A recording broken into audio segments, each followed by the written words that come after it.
Now, on a different matter, last week Senate Democrats announced what was marketed as a compromise on carving out a bigger role for Washington in elections all across our country.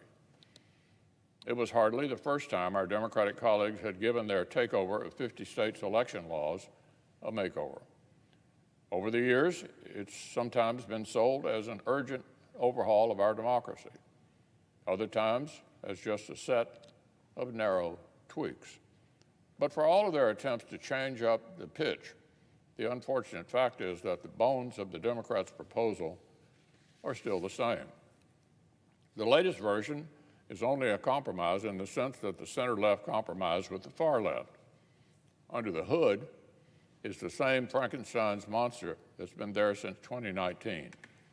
Years before the state-level actions which Democrats now claim have made it all necessary. It still makes Washington bureaucrats the de facto board of elections for all 50 states, dictating the terms of things like automatic and same-day voter registration. It still insists on impeding state efforts to ensure integrity of voter rolls through popular common-sense voter ID measures.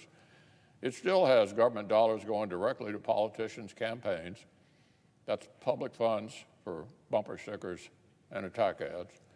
It still empowers partisan regulators to circumvent the bipartisan FEC and engage in even more intimidation of private citizens who engage in political speech. And these, of course, are just to name a few. Now, surely, Mr. President, as the Senate continues to do its job and strike down misguided ideas like these, we'll hear plenty from folks who consider it evidence that this body is broken. But of course, that simply is not true.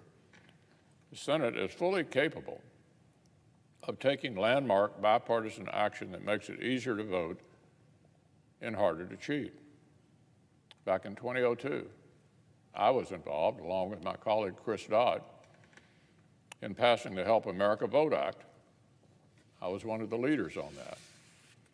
We empowered state and local election systems to follow common sense guideposts for integrity and accessibility.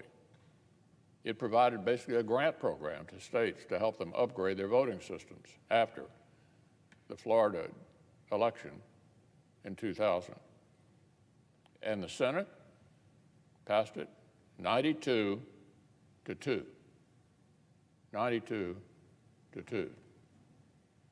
So if our Democratic colleagues really want to find common ground and act on common sense, the roadmap is right there. But unfortunately, we know that's never been the case. Unfortunately, this latest compromise is just a repackaging of what even reporters called a messaging bill that was headed nowhere. The substance is not really changing, so neither will the result.